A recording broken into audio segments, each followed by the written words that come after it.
Hello everyone. आज हम पढ़ने वाले हैं मेटल्स एंड नॉन मेटल्स के बारे में। ओके, ये थर्ड चैप्टर है हमारा। दो चैप्टर हम पहले कवर कर चुके हैं एंड थर्ड चैप्टर पे अब हम आते हैं एंड शुरू करते हैं मेटल्स एंड नॉन मेटल्स को। डेफिनेशन लेते हैं पहले मेटल्स की कि मेटल्स होते क्या हैं, फिर उसकी प्रॉपर्टीज के बारे में हम पढ़ेंगे इस वीडियो में। ठीक है, चलो। तो मेटल्स क्या होते हैं?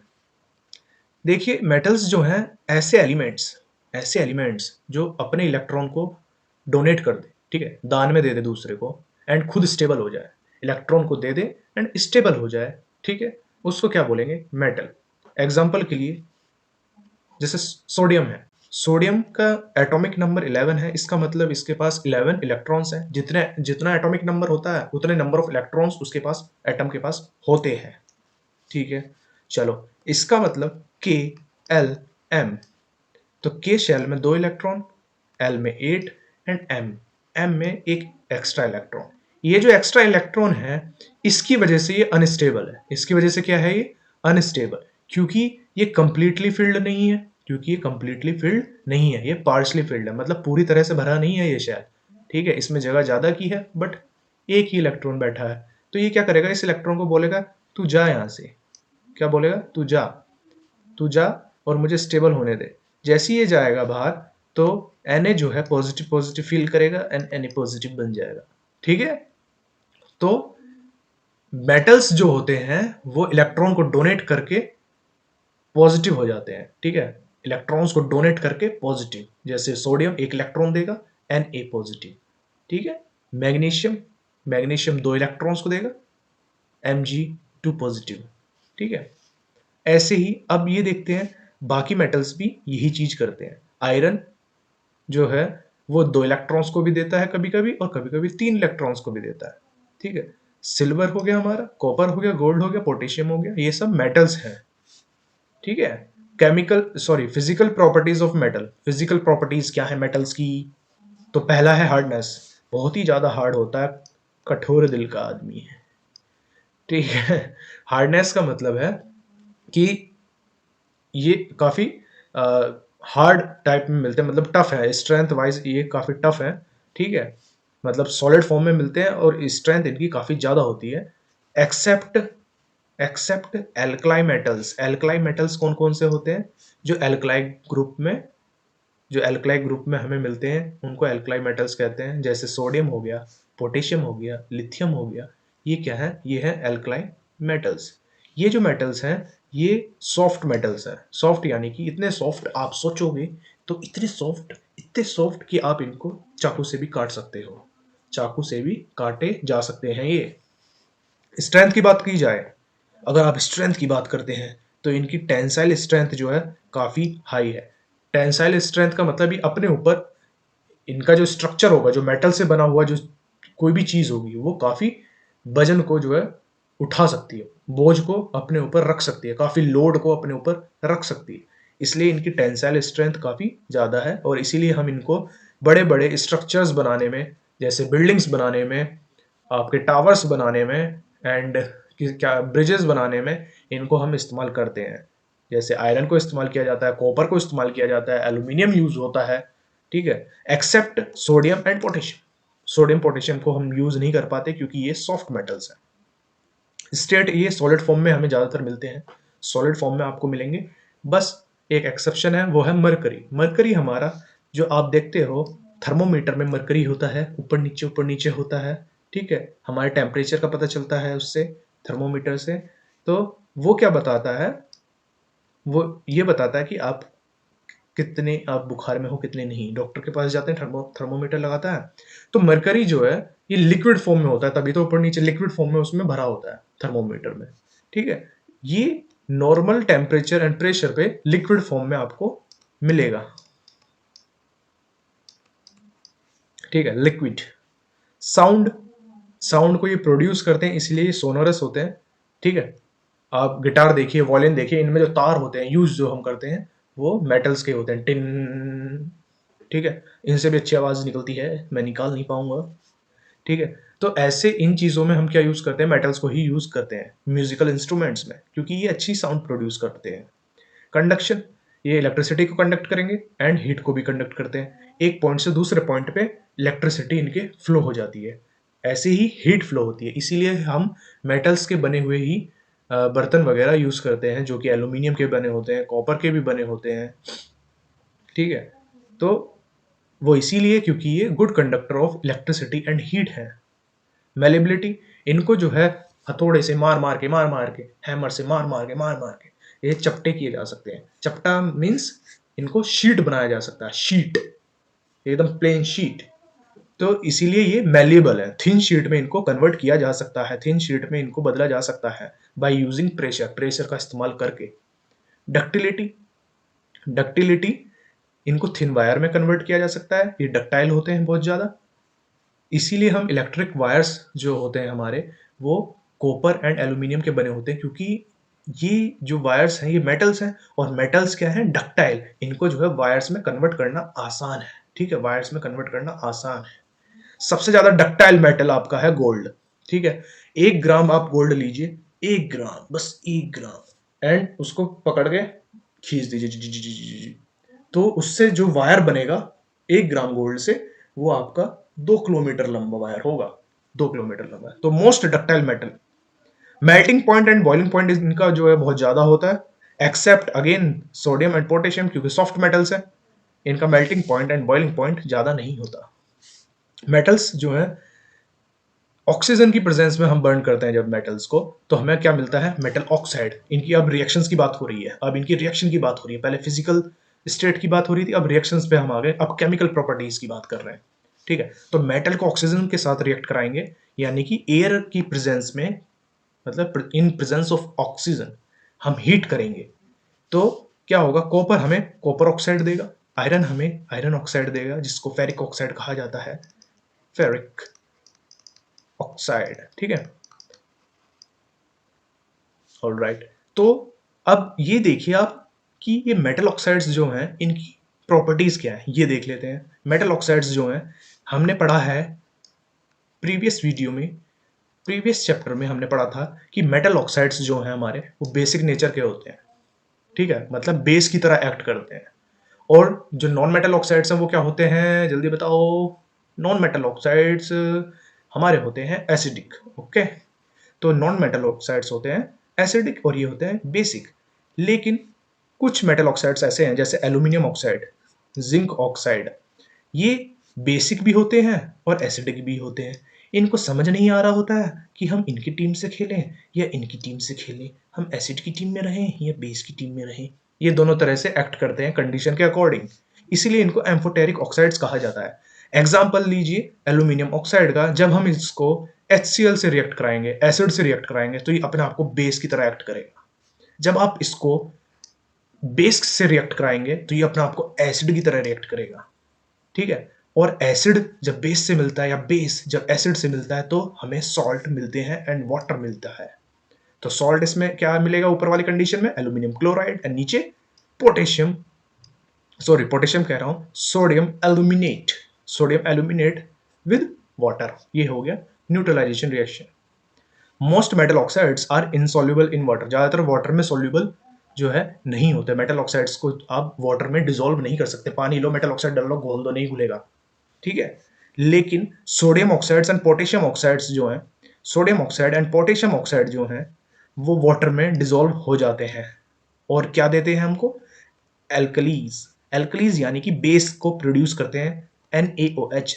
ये क्या है हमारा, जल्दी बताइए, सोडियम हाइड्रो ऑक्साइड, और ये क्या है, potassium hydro oxide.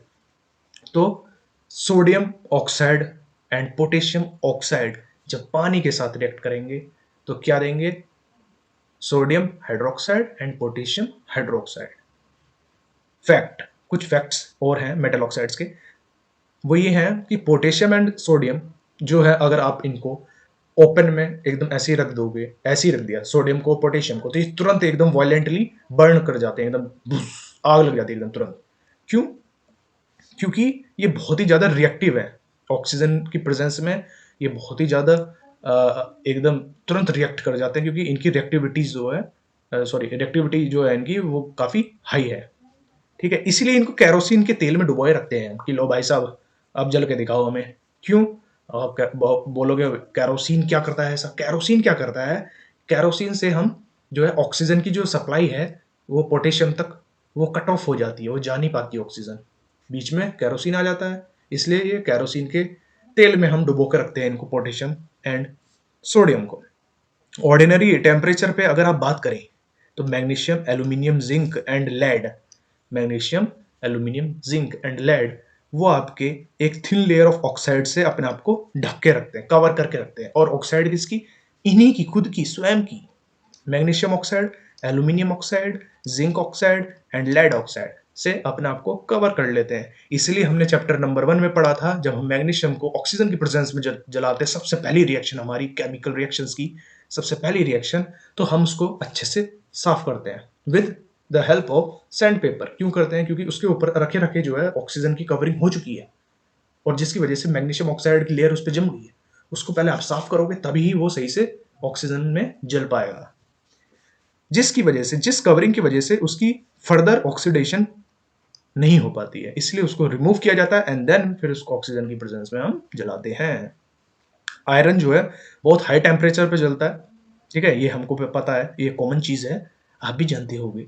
Copper doesn't burn, copper जो है जलता नहीं है। कॉपर को आप जो है ऑक्सीजन की प्रेजेंस में जला नहीं सकते, लेकिन गर्म कॉपर को, हॉट कॉपर जो है, अगर आप गर्म कॉपर को देखेंगे, जब वो टेम्परेचर किसी हाई टेम्परेचर पे जब कॉपर रहता है तो उसके ऊपर भी एक कॉपर ऑक्साइड की कोटिंग, एक लेयर जम जाती है, जिसको हम जो कि होता है ब्लैक कलर्ड कोटिंग, एंड वो होती है कॉपर ऑक्साइड की। गोल्ड एंड सिल्वर ये ऑक्सीजन से रिएक्ट नहीं करते, चाहे आप इनको काफी ऊंचे टेम्परेचर पे भी रिएक्ट कराने की कोशिश करें। मेटल्स रिएक्ट विद वाटर, तो मेटल्स जो है वाटर से कैसे रिएक्ट करते हैं? मेटल वाटर के साथ रिएक्ट करते हुए metal oxide and hydrogen gas को रिलीज करते हैं। हाइड्रोजन गैस इसमें रिलीज होती है विद मेटल ऑक्साइड। ऐसे ही वाटर की बात हो रही, ऐसे ही जब हम इसको, हमें सुकून नहीं मिला, हमने मेटल ऑक्साइड को और वाटर दिया, ले पानी, ये क्या करेगा? मेटल हाइड्रोक्साइड बनाएगा। फिर क्या बनाएगा? Metal hydroxide. पहले मेटल ऑक्साइड बना रहा था और वाटर दिया, मेटल हाइड्रोक्साइड। एक एक्सपेरिमेंट देखिए, ये रहा। हमने क्या किया, एक ऊन ऊन होती, ऊन नहीं, रुई टाइप की रुई ली, उसको पानी में डुबोया, फिर रख दिया टेस्ट ट्यूब के अंदर, टेस्ट ट्यूब के अंदर रख दिया। और उसी टेस्ट ट्यूब में, आप ये देखिए, ये रही रुई हमारी, इसमें हमने रख दिया। इसी टेस्ट ट्यूब में हमने मेटल रखा। ये हम एक्सपेरिमेंट का सेटअप लगा रहे हैं यहाँ पर। तो हम क्या करेंगे, अब फिर ये इसको हीट करने लगेंगे हम नीचे से रुई को। तो रुई जो है, जो पानी में भीगी हुई थी, वो स्टीम्स को प्रोड्यूस करने लगेगी, क्योंकि भाप बनेगी। जब पानी को जब हम हीट करेंगे तो भाप बनेगी, तो वो स्टीम जो है, वो पानी जो है, वो मेटल के साथ रिएक्ट करेगा। और हम क्या देखेंगे कि हाइड्रोजन गैस इस पाइप के थ्रू, हाइड्रोजन गैस इस पाइप के थ्रू ऐसे ऐसे करके आ रही है एंड राइज हो रही है इस ट्यूब में। ये जो बबल्स आ रहे हैं, टिंग टिंग टिंग टिंग, ये हाइड्रोजन गैस के ही आ रहे हैं, ठीक है। तो ये एक्सपेरिमेंट है, एक सेटअप है हमारा एक्सपेरिमेंट का, जिससे हम ये देख सकते हैं कि हाइड्रोजन गैस रिलीज हो रही है। फैक्ट्स देखते हैं। Magnesium does not react with cold water. Magnesium बोलता है, भाई साहब मैं ठंडे पानी से नहीं नहाऊंगा, ठीक है। तो मैग्नीशियम जो है वो कोल्ड वाटर से रिएक्ट नहीं होता, वो सिर्फ और सिर्फ गर्म पानी से ही नहाएगा एंड हॉट वाटर से ही रिएक्ट होगा। इसीलिए एक चीज और है, जब ये हॉट वाटर से रिएक्ट होता है तो ये फ्लोट करने लगता है। ये क्या है, पानी में फ्लोट करने लगता है। जी जी जी जी जी। फ्लोट क्यों कर रहा है? क्योंकि हाइड्रोजन गैस निकल रही है, रिएक्शन हो रही है, हाइड्रोजन गैस निकल रही है, तो हाइड्रोजन गैस इसके सरफेस पे जो है, इसको पुश कर रही है, इसके सरफेस पे अटैच होकर पुश कर रही है ऊपर की तरफ, पुश कर रही है, तो ऊपर उठ रहा है, उसकी वजह से फ्लोट करने लगता है। Aluminium, aluminium, iron and zinc do not react either with cold और हॉट वाटर।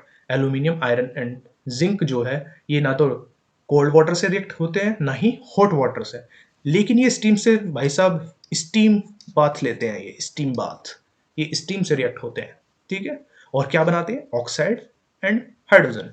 तो देखिए, एल्यूमिनियम जो है H2O, लेकिन गैसियस फॉर्म में है, स्टीम फॉर्म में है, तो एल्यूमिनियम ऑक्साइड। एंड आयरन ने क्या बनाया? Ferric oxide and hydrogen gas को रिलीज किया। पोटेशियम एंड सोडियम ये एकदम तुरंत के तुरंत आग को पकड़ते हैं कोल्ड वाटर में, वॉलेंटली बर्न होते हैं विद कोल्ड वाटर। ये देखिए सोडियम पोटेशियम हमने बताया था कि बहुत ही ज़्यादा रिएक्टिव होते हैं, इसीलिए ये ऑक्सीजन से भी बहुत जल्दी रिएक्ट करते हैं, वाटर से भी। तो आप देखिए पोटेशियम को जब हम वाटर में, लिक्विड वाटर में रखते हैं तो तुरंत एकदम पोटेशियम हाइड्रोक्साइड मिलता है हमें एंड H2 गैस रिलीज होती है। ऐसे ही सोडियम को जब हम वाटर में अगेन रखते हैं तो हमें क्या मिलता है, sodium hydroxide and H2 gas release होती है। एंड साथ के साथ ये वॉयलेंट है, वॉयलेंटली बर्न हो रहा है, कहने का मतलब बहुत हाई अमाउंट में एक्सोथर्मिक रिएक्शन हो रही है। एक्सोथर्मिक रिएक्शन यानी कि हीट हमें यहाँ पे आपको देखने को मिलेगी। कैल्शियम जब रिएक्ट करता है वाटर के साथ तो थोड़ा लेस वायलेंट, ये थोड़ा नरम दल है, वो गर्म दल थे। नरम दल यानी कि ये कम हीट को रिलीज करता है, ज्यादा हीट रिलीज नहीं करता। ठीक है, एकदम कंप्लीटली ऐसा नहीं एकदम जली गया, ऐसा नहीं है। तो ये रिएक्ट करते हुए वाटर के साथ जब रिएक्ट करता है, लिक्विड फॉर्म में है वाटर, ठीक है। ये एल एल एल जी जी, इन पे ध्यान देना है आपको, ये स्टीम है, जी जी, L L liquid form.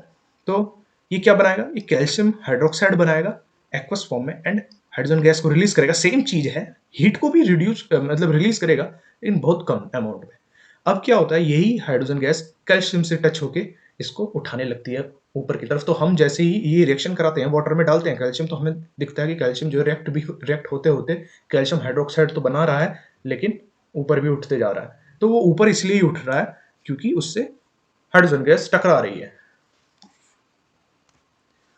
When metals react with acid, acid के साथ रिएक्ट होते हैं तो क्या होता है, देखिए मेटल जैसे ही एसिड के साथ रिएक्ट होगा तो हमें एक सॉल्ट मिलेगा and again hydrogen gas release होगी। देखिए हाइड्रोजन गैस तो ज्यादातर सब में ही रिलीज हो रही है, ये ध्यान दीजिए आप, हाइड्रोजन गैस सब में ही ज्यादातर रिलीज हो रही है। आसान रिएक्शन है, बहुत आसान, ध्यान से देखिए।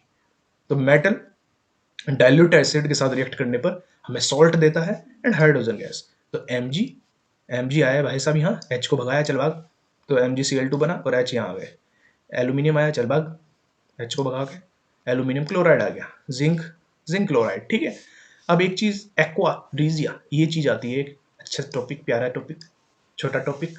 तो एक्वा रीजिया का क्या खेल है, एक मिक्सचर है, एक मिक्सचर जो कि जिसमें 3:1 में हाइड्रोक्लोरिक एसिड, ठीक है, concentrated hydrochloric acid and nitric acid रहता है।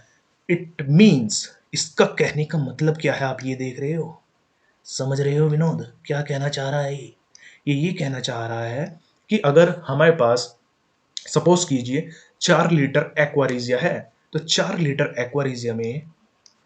एक्वारीजिया 4 लीटर में 3 लीटर क्या होगा, 3 लीटर होगा हमारा HCl एंड 1 लीटर होगा HNO3।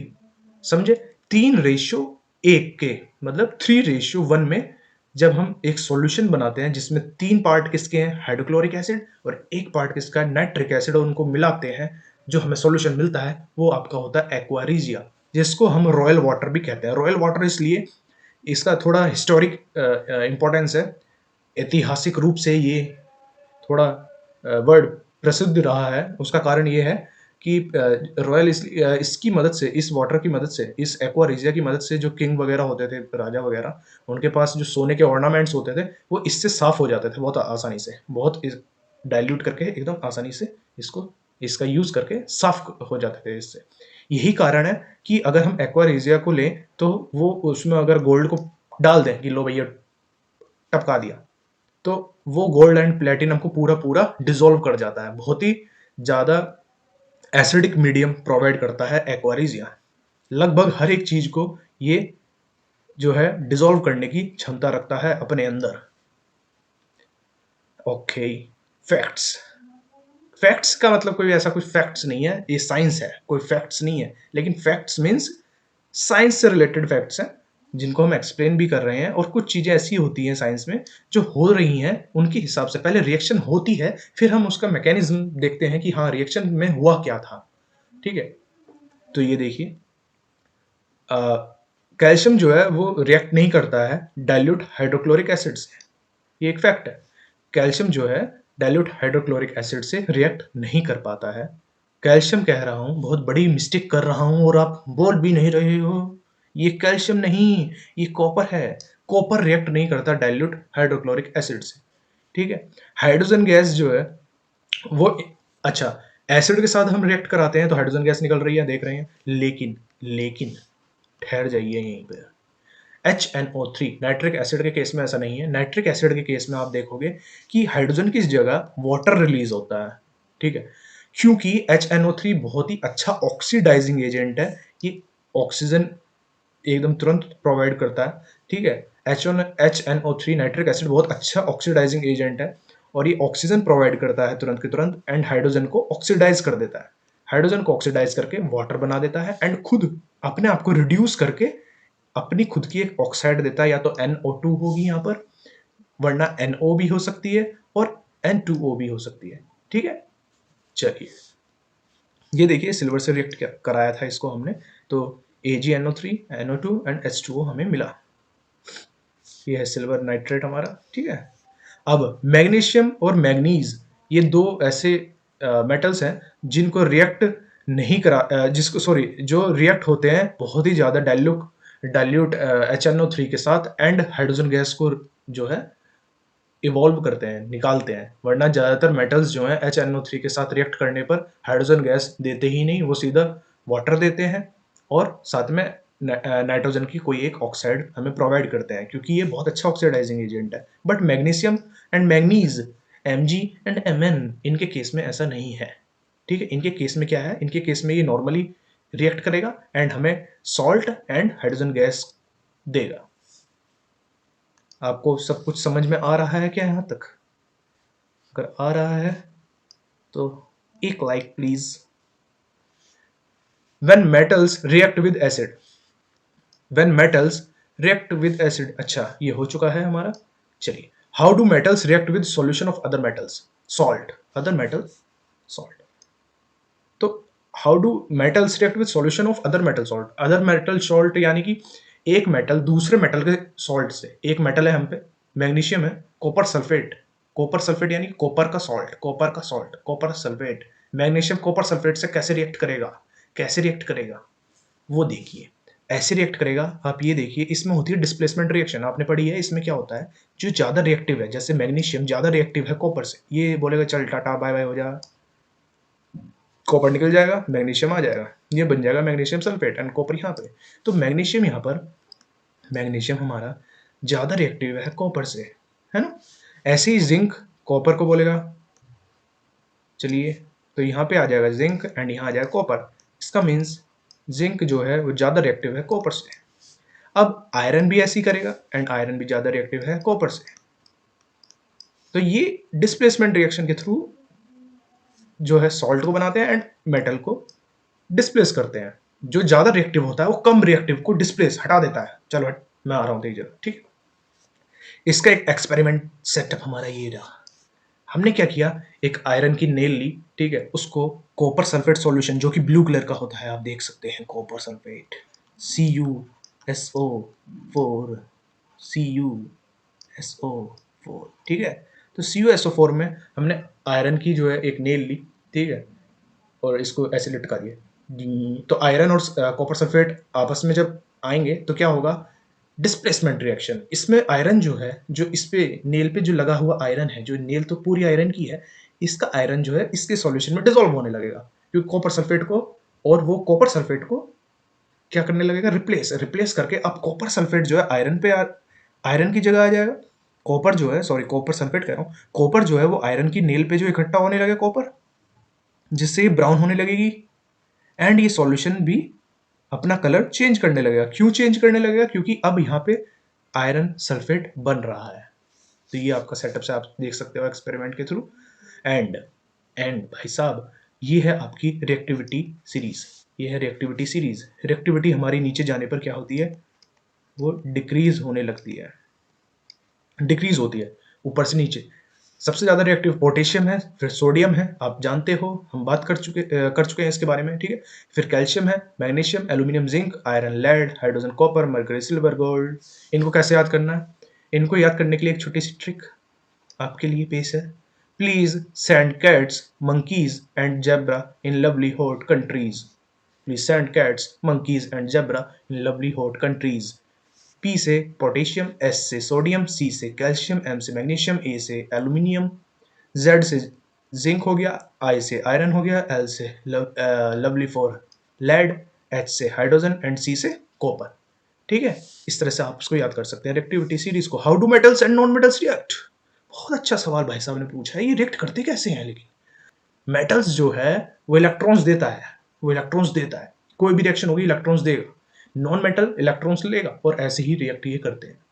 मेटल्स इलेक्ट्रॉन देकर एंड नॉन मेटल्स इलेक्ट्रॉन को लेकर रिएक्शन में, केमिकल रिएक्शन में रिएक्ट करते हैं और उस केमिकल रिएक्शन का प्रोडक्ट बनाते हैं।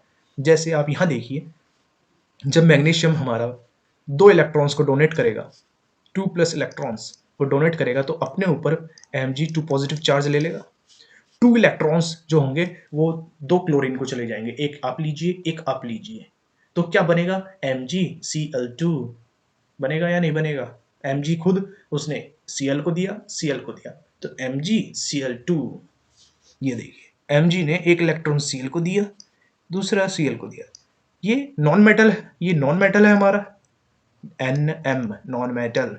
ठीक है, ये इलेक्ट्रॉन्स को लेगा एंड ये देगा, जिसकी वजह से ये MgCl2 बना लेते हैं। ये Mg2 पॉजिटिव एंड ये Cl नेगेटिव, दो हमारे एटम्स हैं Cl नेगेटिव के, तो MgCl2। तो आप देख सकते हैं कि यहाँ पर Mg2 positive and Cl negative के दो एलिमेंट्स हैं, ऐसे दो आयन्स है, सॉरी, Cl नेगेटिव 2 आयन्स हैं एंड Mg2 पॉजिटिव 1 आयन है। तो इनकी बॉन्डिंग जो हो रही है वो आयन्स और आयन्स के इंटरेक्शन की वजह से हो रही है, यानी कि चार्ज और चार्ज का इंटरेक्शन। इसकी वजह से क्या होता है, हमें आयनिक बॉन्ड देखने को मिलता है, जिसको हम इलेक्ट्रोवैलेंट बॉन्ड कहते हैं, और इलेक्ट्रोवैलेंट कंपाउंड्स ये कहे जाते हैं, क्योंकि इसमें electrovalent means the valence shell, electro means the electron, तो वैलेंस शेल के इलेक्ट्रॉन्स का जहां लेन देन हो रहा है, लेन देन जहां हो रहा है by the transfer of electrons from a metal to non metal, उसको कहते हैं इलेक्ट्रोवैलेंट कंपाउंड्स। तो मेटल एंड नॉन मेटल्स जो है हमारे इलेक्ट्रोवैलेंट कंपाउंड्स को जन्म देते हैं, प्रोड्यूस करते हैं। आयनिक कंपाउंड्स जो हैं वो सॉलिड होते हैं। क्यों सॉलिड होंगे? क्योंकि आयंस जो हैं उनके बीच में अट्रैक्शन है, पॉजिटिव नेगेटिव अट्रैक्ट कर रहे हैं, अट्रैक्शन की वजह से वो सॉलिड फॉर्म में रहते हैं, चिपक चिपक के उनके पार्टिकल्स रहते हैं, तो सब सॉलिड फॉर्म में हमें दिखते हैं। जब पार्टिकल्स पास पास रहेंगे तो सॉलिड फॉर्म, दूर दूर रहेंगे तो लिक्विड फॉर्म, और दूर दूर दूर दूर दूर दूर तो गैस फॉर्म। ठीक है, आयनिक कंपाउंड्स जो हैं उनका melting point and boiling point भी ज्यादा होगा, क्योंकि अब चिपक चिपक के हैं, चिपके हुए हैं, स्ट्रॉन्ग न्यूक्लियर कह रहा हूँ, स्ट्रॉन्ग अट्रैक्टिव फोर्स से वो चिपके हुए हैं, है ना, स्ट्रॉन्ग अट्रैक्शन फोर्स लग रहा है दोनों के बीच में। अब उनको उनको हीट ज्यादा करना पड़ेगा, तभी तो वो थोड़ा एनर्जी लेंगे, और एनर्जी लेंगे तभी दूर होंगे, और जब दूर होंगे तो मेल्ट होने लगेंगे या बॉयल होने लगेंगे। ठीक है, तो melting point and boiling point इनका ज्यादा। सॉल्यूबल इन वाटर में सॉल्यूबल होते हैं, लेकिन वाटर में सॉल्यूबल तो होते ही हैं। कैसे होते हैं भाई साहब? ये NaCl है, ये Na पॉजिटिव, ये Cl नेगेटिव, वाटर में डाल दीजिए, हम वाटर में डालते ही इनको डिसॉल्व कर देंगे, Na प्लस एक्वस दे देगा ये तुरंत के तुरंत, और ये Cl नेगेटिव एक्वस दे देगा हमको। ठीक है, लेकिन insoluble in solvents such as kerosene and petrol, इनमें सॉल्युबल ये नहीं होते। Solution of ionic compound in water contains ions which move to opposite electrodes on passing electricity। तो जैसे ही हम इलेक्ट्रिसिटी को पास करेंगे, ये जो सॉल्यूशन में जब हम डिसॉल्व करते हैं वाटर के, तो ये कंडक्ट करने लगते हैं इलेक्ट्रिसिटी को। ठीक है, ये पॉजिटिव चार्ज है, ये हमारा कैटायन हो गया, नेगेटिव चार्ज एनायन हो गया। ठीक है, तो नेगेटिव चार्ज जो होगा वो पॉजिटिव इलेक्ट्रोड की तरफ जाएगा, positive electrode, that is anode. तो पॉजिटिव इलेक्ट्रोड कौन सा? एनोड। तो नेगेटिव चार्ज एनोड की तरफ जाएगा एंड पॉजिटिव चार्ज हमारा कैथोड की तरफ जाएगा। इसीलिए इसीलिए इनकी वजह से, इनके मूवमेंट की वजह से इलेक्ट्रिसिटी जो है पास होती है बहुत आसानी से आयनिक कंपाउंड्स में, ये हम देख पा रहे हैं। तो ठीक है, आज के लिए इतना ही। अगर आपको बढ़िया लगा, क्लास अच्छी लगी, तो प्लीज़ एक लाइक जरूर करिएगा।